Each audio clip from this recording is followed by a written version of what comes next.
while the quarterback position has been making headlines. Not too long ago, we were talking about the kicker and if he was the right guy for the job. There was big talk about that, and if he slips up again, there's a current high school football coach and former kicker who says he is ready to get his shot on the team. David Greenberg introduces us to him and also digs into our kicker woes here in Cleveland.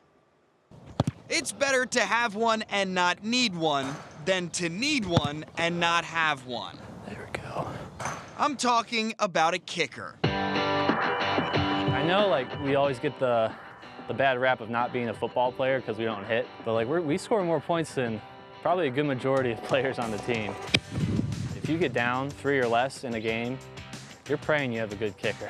It's easy to judge from the comfort of your own couch. All eyes are on you. But once you hit the turf, If you miss, you're the loser. that pressure ramps way up. If you make it, you're the GOAT. And Mason Brown knows all about that GOAT feeling, setting records at Maslin Perry High School.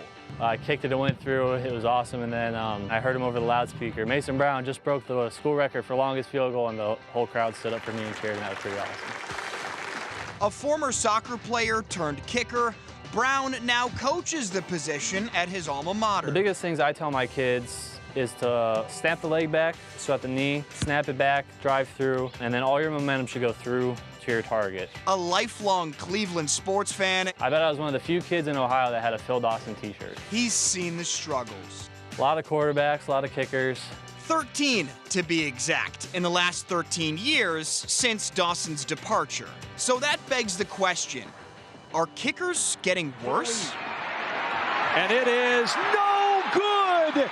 He missed it wide to the right. I don't think kicking's gone downhill. I think the expectation has gone up. It definitely feels like when we were younger that like kicks were made a lot more with a lot more consistency. But I feel like if we went back and looked, the attempts plus 50 were probably way lower than they are today. Turns out he's right.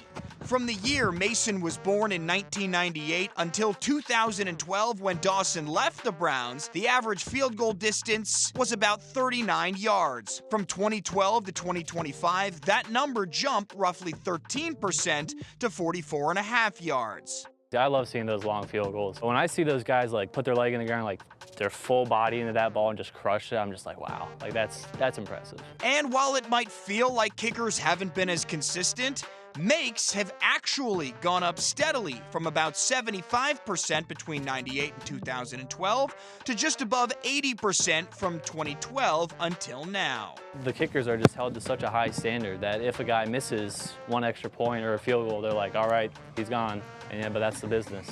So next time, think twice before moving on, because the grass isn't always greener.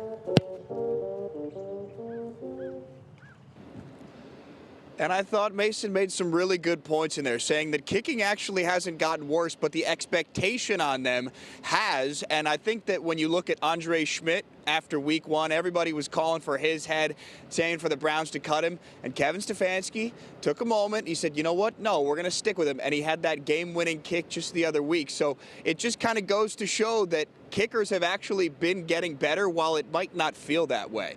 Yeah, and they score a lot of points, what he said, too. Yeah. They think we're not players. We're the ones, we're scoring more points than some players on the team. Yeah, there were a lot of great points in that. Yeah. I believe Greenberg, they were calling for his leg.